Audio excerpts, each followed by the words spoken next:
Bonjour à tous et bienvenue dans notre nouveau webinaire concernant le licenciement en période de crise du coronavirus. Je vais juste, avant de commencer, vous rappeler quelques petites modalités. Vous pouvez toujours poser des questions via le chat. On regardera à la fin de la présentation toutes les questions qui ont été posées et on tentera d'y répondre. Et si jamais on ne sait pas y répondre tout de suite, on verra pour la suite avec le service Legal Partners. Et je vous rappelle aussi que toutes les personnes inscrites au webinaire recevront aujourd'hui, voire demain, un email avec le contenu de la présentation ainsi qu'une copie de la vidéo. Voilà. Je vous propose de commencer tout de suite.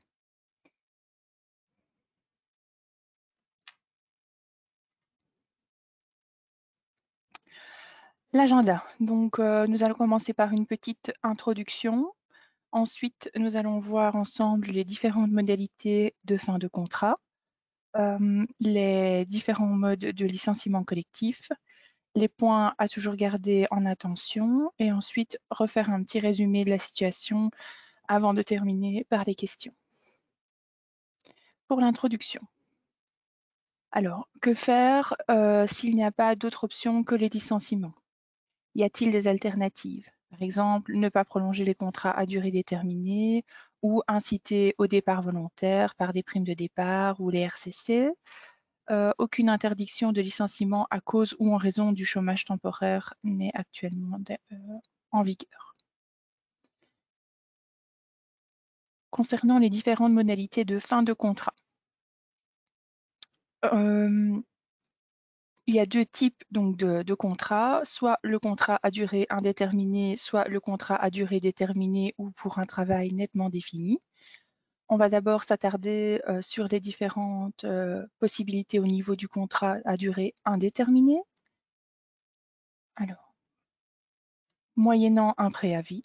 Donc, dans ce cas-là, on met fin au contrat de travail du travailleur et cette personne doit continuer à travailler pendant une durée définie par son ancienneté. Donc, la fin du contrat de travail moyennant préavis est égale à l'acte formel par lequel l'une des parties met fin au contrat de travail à l'expiration d'un délai. Alors, ceci doit être fait avec une lettre de préavis et il y a deux choses qui doivent absolument être stipulées dans ce document. C'est le début du préavis et la durée de celui-ci, calculée selon son ancienneté, évidemment. Le début du délai de préavis prend cours le lundi qui suit la semaine pendant laquelle le préavis a été notifié et est présumé avoir été reçu. Pourquoi présumé avoir été reçu? Parce qu'il doit être envoyé par lettre recommandée le troisième jour ouvrable, il doit avoir été reçu, pardon, le troisième jour ouvrable après l'envoi. Ou alors par exploit d'huissier de justice, pardon, donc le jour de la notification, le jour où l'huissier a remis officiellement le courrier au travailleur. Concernant le calcul du délai de préavis, en fonction de l'ancienneté, donc les périodes pendant lesquelles le travailleur est demeuré sans interruption au service de la même entreprise, l'ancienneté est calculée le jour avant lequel le délai de préavis prend cours. Donc j'ai dit sur le slide juste avant que le délai de préavis, oui j'y viens, prend toujours cours un lundi. Donc forcément, l'ancienneté est toujours calculée à partir du dimanche. Concernant les périodes d'intérim qui auraient pu avoir lieu avant la signature d'un contrat à durée indéterminée, une période maximale d'1 an en tant qu'intérimaire entre en ligne de compte pour le calcul de l'ancienneté. Ceci est valable uniquement lorsque le congé est donné par l'employeur. Et il y a deux autres conditions. Donc, l'engagement doit suivre la période de travail intérimaire. Donc, il doit y avoir une interruption maximale de 7 jours ouvrables entre la fin du contrat intérimaire et le début du contrat à durée indéterminée.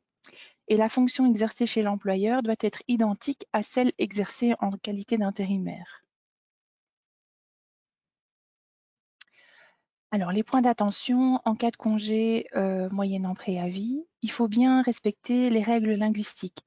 Donc, la langue de la lettre de licenciement est importante. Elle doit être la langue de la localisation du siège d'exploitation de l'entreprise, là où le travailleur travaille chaque jour, donc là où il est employé et où les instructions lui sont données. Attention aux traductions, parce que les termes légaux ne sont pas toujours très bien traduits et ça pourrait coûter très cher. Que se passe-t-il si on ne respecte pas les conditions de forme de la lettre de préavis? Ben, c'est très simple, on arrive donc à une nullité du préavis, et ce, même s'il y a une erreur de date ou si le délai de préavis est calculé erronément. Le congé en lui-même reste valable, mais le contrat prend fin immédiatement et à ce moment-là, on doit quand même payer l'indemnité de préavis au travailleur.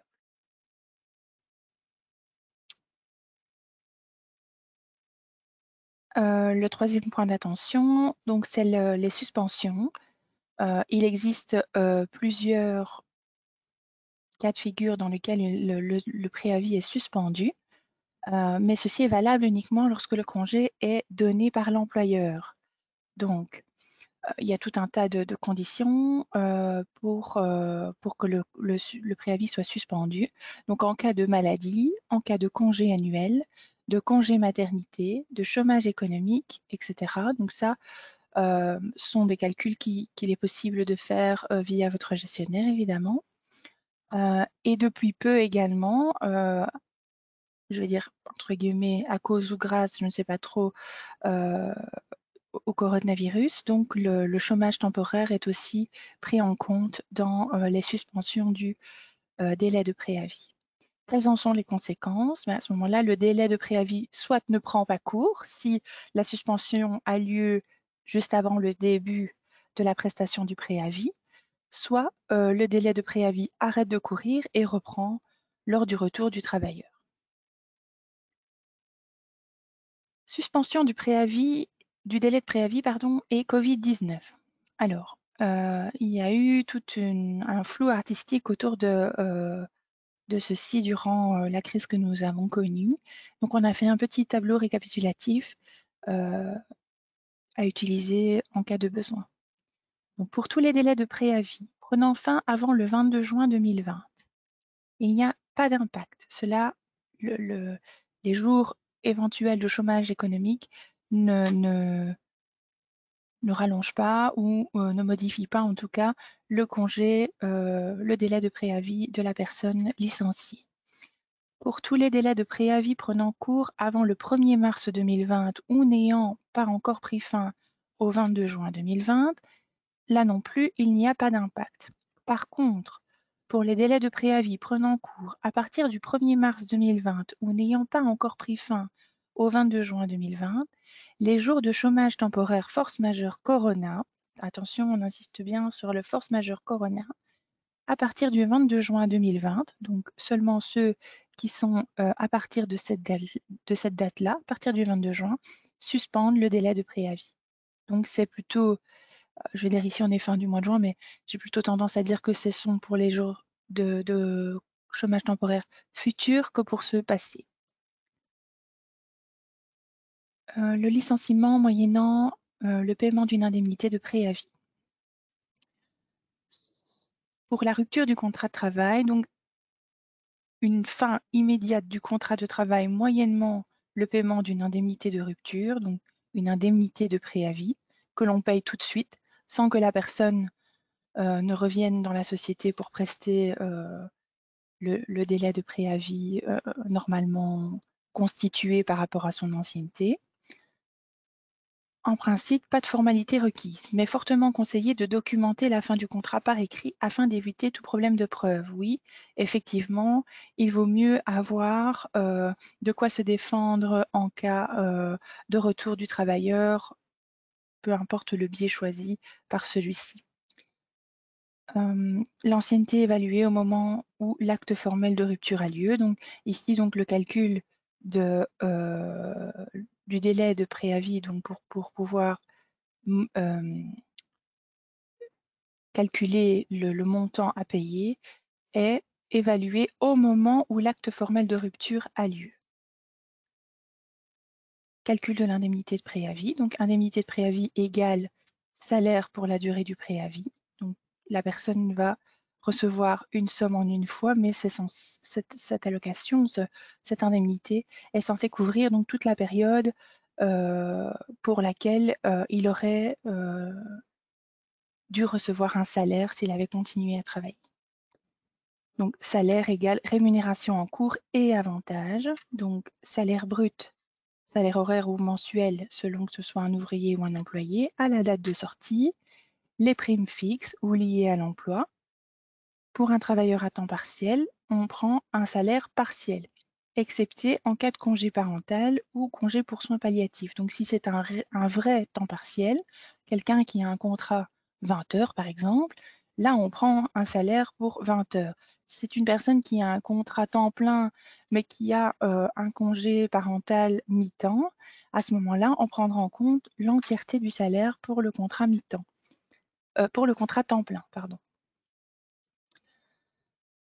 Le salaire variable, donc la moyenne des 12 mois antérieurs, le pécule de vacances pour les employés, le simple, le double sur le salaire fixe et variable, ainsi que la prime de fin d'année. La rupture de commun accord. Alors, cette formule est toujours possible à tout moment et en ce inclut lors d'une suspension de l'exécution du contrat de travail pour une raison X ou Y. Et même pendant la période de préavis, il est possible de faire un commun accord à ce moment-là. Il est conseillé de toujours documenter les faits par écrit. Et là, dans ce cas-là, il n'y a pas de délai de préavis ni d'indemnité de préavis à payer. Attention, pour le travailleur, il y a des gros risques pour le travailleur de ce côté-là. Donc, pour le travailleur, une fin de commun accord est considérée comme une démission. Donc, aux yeux de l'État, c'est un chômeur volontaire. Et en principe, cette rupture-là ne génère aucun droit aux allocations de chômage. Du moins, à ils doivent s'attendre au moins à une sanction dans ce cas-là. Et ça, beaucoup de travailleurs ne le savent pas. Le licenciement pour motif grave. Alors, qu'entend-on par motif grave? Toute faute grave qui rend immédiatement et définitivement impossible toute collaboration professionnelle entre l'employeur et le travailleur. Par exemple, une faute contractuelle suffisamment grave avec des circonstances aggravantes et qui rendent du coup toute relation de confiance impossible et qui amène donc à une rupture immédiate et définitive du contrat. Attention que dans ce cas-ci, il y a une procédure bien précise à suivre. En gros, donc le jour X où on prend connaissance des faits que le travailleur a effectués. Au jour X plus 3, donc qui devient notre jour Y, on le notifie du congé. Et au jour Y plus 3, on doit notifier les motifs. Donc tout ça se fait d'une façon très réglementée. Et donc si vous avez ce genre de cas de figure, n'hésitez pas à faire appel à nous en support afin de bien suivre la réglementation parce que c'est vraiment très important. Dans le cas d'une fin pour force majeure, qu'entend-on par force majeure? Donc, c'est un événement imprévisible qui rend l'exécution du contrat de travail définitivement impossible et n'est imputable à aucune des parties. Donc, ce n'est ni la faute du travailleur, ni la faute de l'employeur. Le contrat de travail est alors résilié. Il ne s'agit pas d'un licenciement, mais il n'y a pas de résiliation automatique. Une des parties doit invoquer la force majeure. Exemple, un incendie qui aurait lieu dans la société et qui rendrait tout travail impossible. Ou par exemple, un autre exemple, la force majeure médicale. Et là, c'est plutôt le travailleur qui serait dans l'incapacité d'exécuter le contrat pour des raisons médicales. Dans le cas de la force majeure médicale, Donc, c'est une incapacité de travail permanente qui empêche définitivement le travailleur d'exécuter le travail convenu.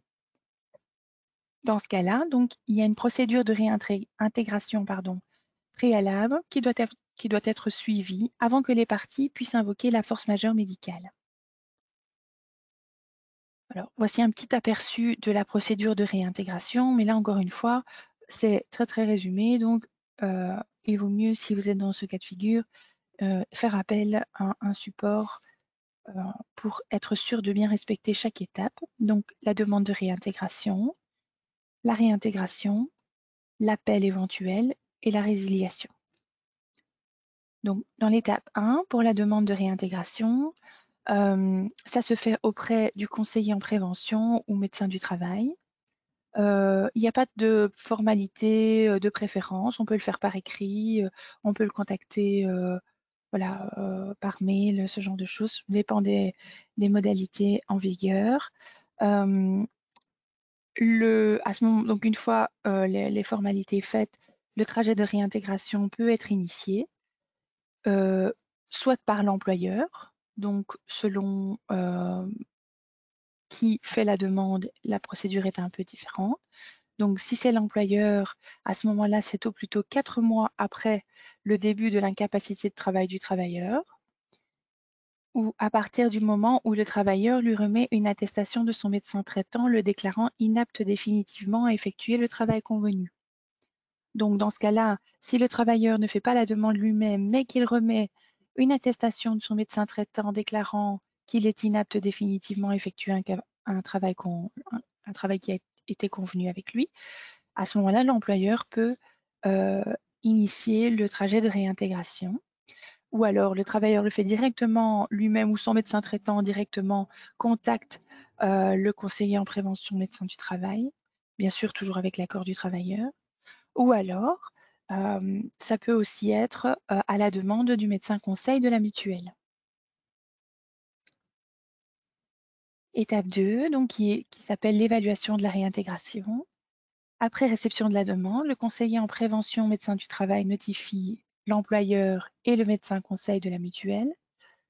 Lors de l'évaluation, il est tenu compte de la capacité du travailleur à exercer à nouveau le travail convenu, le cas échéant avec une adaptation du poste de travail. Les possibilités de réintégration sur la base des capacités de travail du travailleur aussi.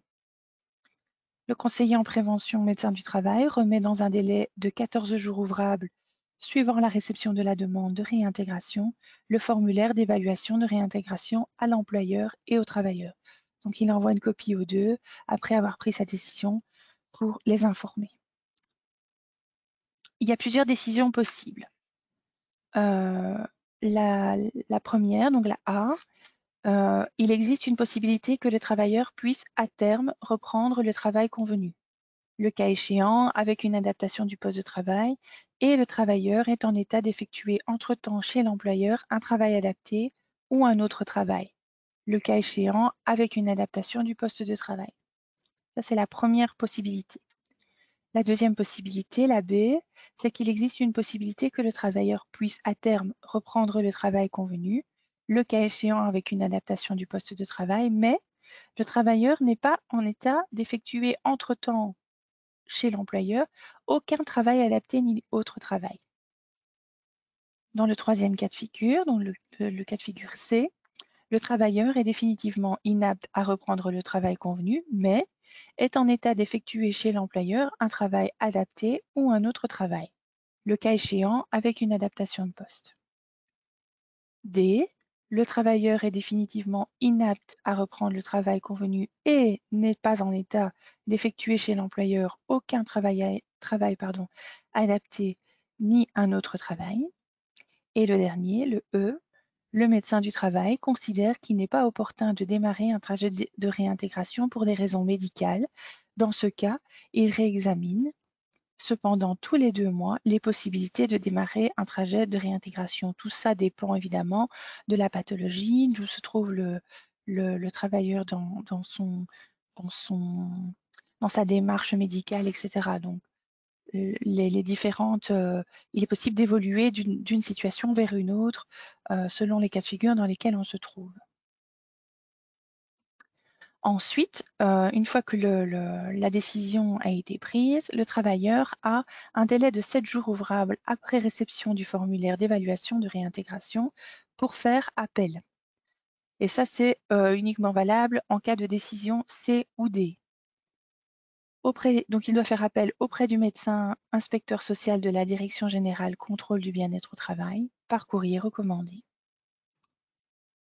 L'étape 3, l'établissement du plan de réintégration. Donc, si le travailleur ne fait pas appel, en principe, l'employeur établit un plan de réintégration en cas de décision A ou C. L'employeur transmet ce plan au travailleur dans un délai de maximum 50 jours ouvrables après réception d'une décision s'il s'agit du cas de figure A et maximum 12 mois après réception d'une décision s'il s'agit de la décision C.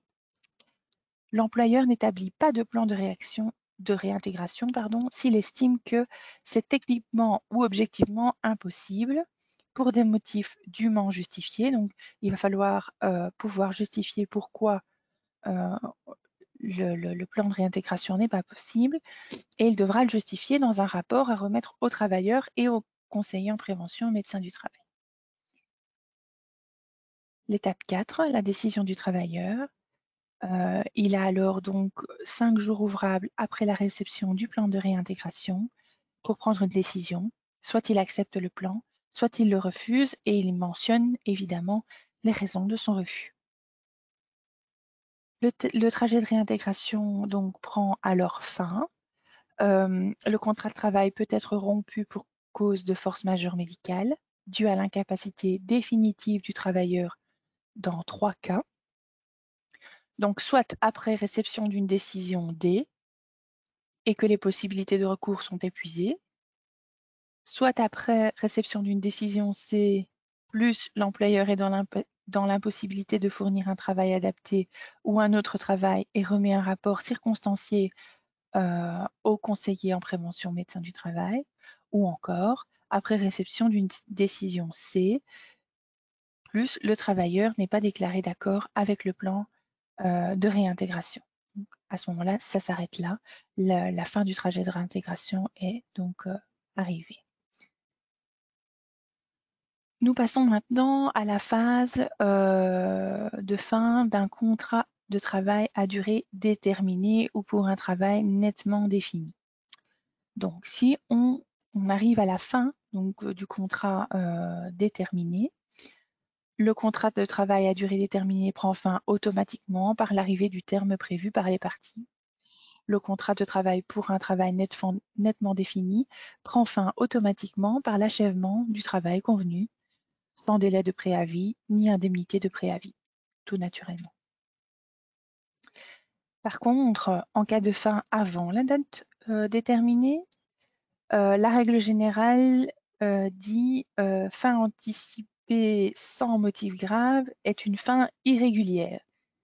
Dans ce cas-là, il est possible d'avoir une sanction, donc une indemnité égale à la rémunération qui aurait dû être payée jusqu'au délai déterminé, avec maximum le double de la rémunération correspondant à la durée du préavis pour un contrat de travail à durée indéterminée.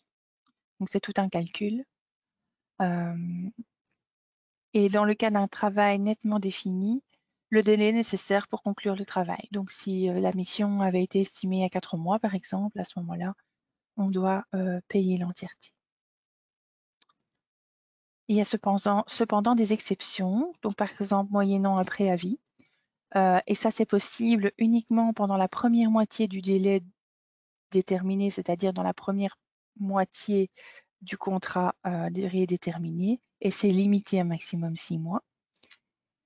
Et les formalités identiques à celles du congé moyennant préavis pour un contrat de travail à durée indéterminée. Attention, cette période est fixe et ne peut être suspendue. Donc, toutes les suspensions dont je vous ai parlé pour le contrat à durée indéterminée ne sont pas valables dans le cas d'un contrat à durée déterminée. Donc, il n'y a pas de suspension dans ce cas-ci. Attention, la possibilité de recourir à la rupture unilatérale moyennant délai de préavis est exclusivement limitée au premier contrat de la chaîne. Donc oui, Donc, vous savez que les contrats à durée déterminée peuvent se succéder dans une règle très spécifique, mais ceci n'est possible que pour le premier contrat d'une personne. Pour les licenciements collectifs. What's in a name? Différentes formes de licenciement collectif. Donc, on a le licenciement collectif au sens de la loi Renault, donc la CCT numéro 24. Le licenciement collectif en tant que compétence du conseil d'entreprise, la CCT numéro 9. Et le licenciement collectif au niveau sectoriel. Les seuils doivent être vérifiés à différents niveaux, les procédures, les indemnités et la politique d'activation. Il y a un fil rouge qui est, je dirais, la concertation sociale qui sera toujours requise dans ces formes-là de licenciement. Concernant la loi Renault, voici la procédure. Donc, c'est aussi appelé licenciement collectif véridique au sens de la CCT numéro 24 et de la loi Renault. Alors, voici les seuils. Donc, pour un nombre moyen de travailleurs, donc à partir de 330 licenciements durant une période de 60 jours, entre 100 et 300 personnes, 10%, et entre 20 et 100, 10 personnes. La moyenne des travailleurs employés au cours de l'année civile précédant le licenciement collectif est calculée sur base des déclarations par trimestre auprès de l'ONSS. Alors, la notion de travailleur licencié. Tout licenciement est pris en compte, sauf pour motif grave, pour un ou plusieurs motifs non inhérents à la personne des travailleurs. Licenciement pour motif économique et technique au sens large, en ce inclut le RCC. La rupture prématurée d'un contrat conclu pour une durée déterminée ou pour un travail nettement défini. La date de la notification est prise en compte. Un acte équivalent à la rupture. Et au niveau de l'unité technique d'exploitation, UTE, et au niveau du département également. Alors, on a aussi ici fait un petit graphique résumé, mais là aussi, je vous invite à consulter le service légal pour avoir plus de détails, parce que c'est vraiment quelque chose de très, très spécifique. Donc, on signifie l'intention de procéder au licenciement dans un premier temps. Donc, convocation, réunion d'information spécifique du CE. Dans un second temps, on a la phase d'information et de consultation. Donc, il n'y a pas de durée légale. Un document écrit mentionnant tout renseignement utile, remarques et suggestions et notification externe à ce moment-là. Donc, dans la phase 3, la période pendant laquelle aucun licenciement ne peut intervenir, c'est une période donc d'en moyenne 30 jours pendant laquelle aucun licenciement ne peut avoir lieu. Et aussi pendant laquelle on procède à la rédaction d'un plan social. La phase 4, celle du licenciement proprement dit, donc l'employeur peut procéder au licenciement. Et la phase 5, les indemnités, donc le paiement de toutes les indemnités pour cause de licenciement collectif, indemnité de reclassement et éventuellement un solde d'indemnité de préavis qui serait restant pour les personnes qui ont, c'est souvent le cas pour les personnes qui ont une très grande ancienneté dans la société. Les indemnités pour cause de licenciement collectif, donc la CCT numéro 10, donc pour le nombre de travailleurs à partir de 60, le nombre de licenciements durant une période de 60 jours doit être égal à 10% et de 20 à 59 à 6. Au niveau de l'UTE, le montant du complément d'entreprise doit être égal à la moitié de la différence entre la rémunération nette de référence et les allocations de chômage auxquelles le travailleur a droit. Et en cas de congé avec préavis ou indemnité de préavis, de moins de 7 mois. L'indemnité est payée pendant 4 mois maximum. Donc, 3 mois ou moins l'indemnité de licenciement collectif de 4 mois. Donc, par rapport à la durée du délai de préavis, hein, donc à gauche. Donc, si on a une durée de délai de préavis de 4 mois, on reçoit 3 mois d'indemnité de licenciement collectif. Si on a une durée de délai de préavis de 5 mois, on reçoit 2 mois. Pour 6 mois, on reçoit 1 mois. Et pour 7 mois ou plus, on ne reçoit plus. En principe, c'est non cumulable avec l'indemnité de fermeture ou d'autres avantages. On dit en principe parce qu'il se peut que ce soit négocié avec les syndicats. Donc ça, c'est encore à voir au sein de la société. Pour le reclassement, donc obligation de reclassement, donc par nombre de travailleurs, le nombre de licenciements durant une période de 60 jours, donc à partir de 100 travailleurs, 10%,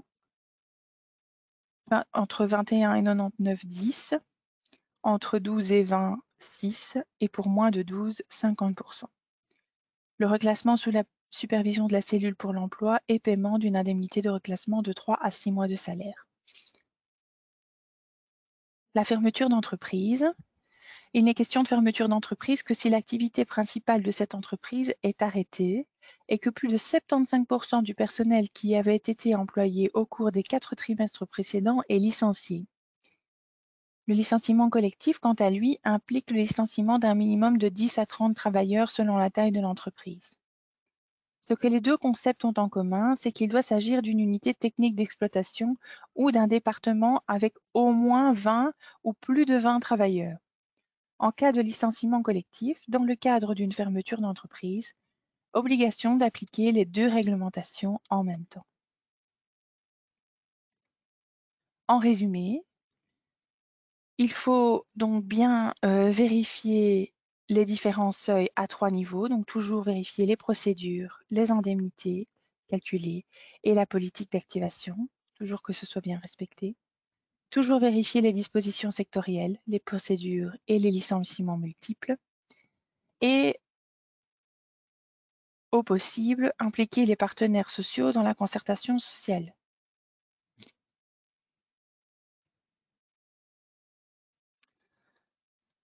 Les points d'attention. Donc, il faut toujours accorder une attention particulière aux travailleurs protégés.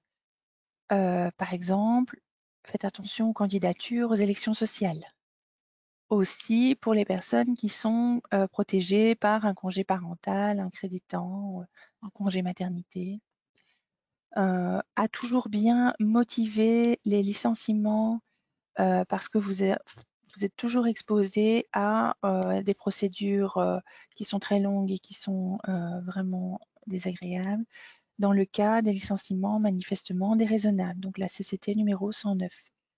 Le travailleur a le droit de connaître les motifs concrets qui ont conduit au licenciement. La demande de motivation doit être introduite formellement par le travailleur si l'employeur n'a pas communiqué les motifs de manière spontanée. En cas de licenciement manifestement déraisonnable, une indemnité de 3 à 17 semaines de rémunération peut être obligatoirement versée aux travailleurs. C'est pour ça que la lettre de licenciement est vraiment très très importante.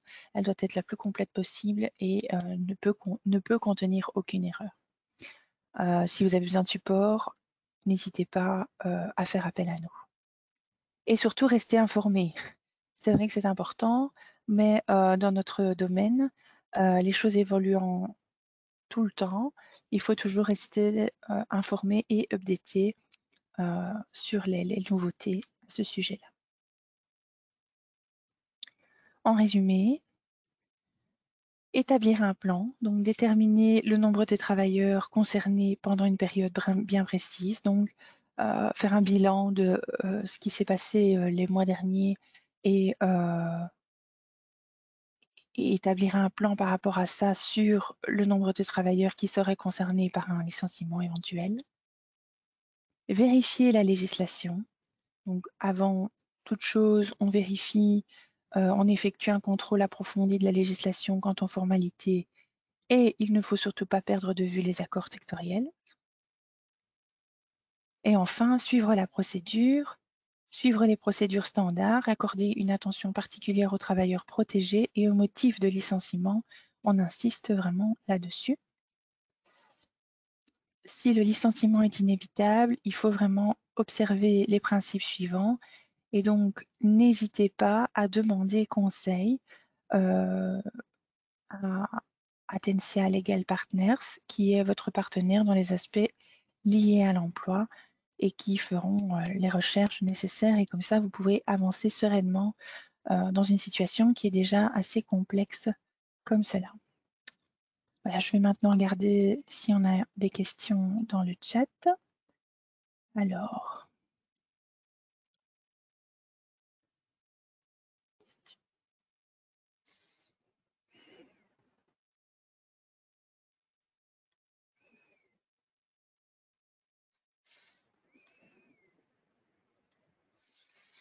Alors, est-ce que la crise du corona peut-elle annuler la protection des personnes inscrites aux élections syndicales? Non. Non, je pense qu'elles ont juste été reportées. Donc maintenant, on attend de voir un peu les dispositions. Mais je vais prendre note de votre question et on va revenir avec quelque chose de plus complet, avec des dates, des délais. Madame Losveld, je note.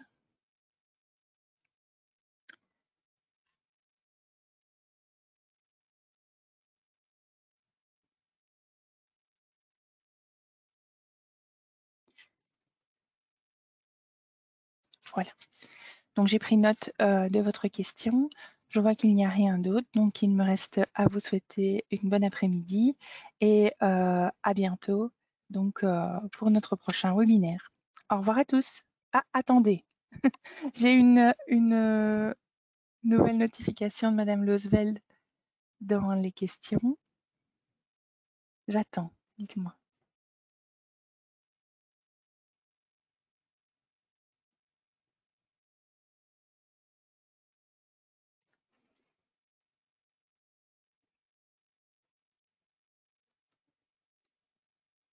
Ma question était, une personne a été licenciée et était inscrite aux élections syndicales. Ok. Je pense qu'il y a plusieurs points à prendre en compte et il vaut mieux avoir toutes les données pour savoir dans quelle période, parce que donc les élections syndicales ont elles aussi un déroulement tout à fait particulier, comme vous le savez, donc il y a un agenda très précis et donc il faudrait analyser la situation dans son entièreté et voir un peu à quel moment oui, j'ai compris, oui. À quel moment de ce déroulement, le licenciement a eu lieu? Donc je vous propose j'ai noté donc votre nom, hein, et la question et on va voir avec, Legal Partners pour vous donner quelque chose, une réponse bien complète parce que c'est assez complexe de répondre comme ça. C'est très précis comme question et donc vaut mieux être certaine, de ne pas vous induire en erreur. Donc j'ai repris le point et on va regarder à ça ensemble par mail. Donc, je vous recontacterai via mes collègues de Legal Partners pour vous donner une réponse, pardon. Voilà. Mais de rien, de rien. Bon après-midi à tous et merci de nous avoir suivis, toujours plus nombreux. Merci, au revoir.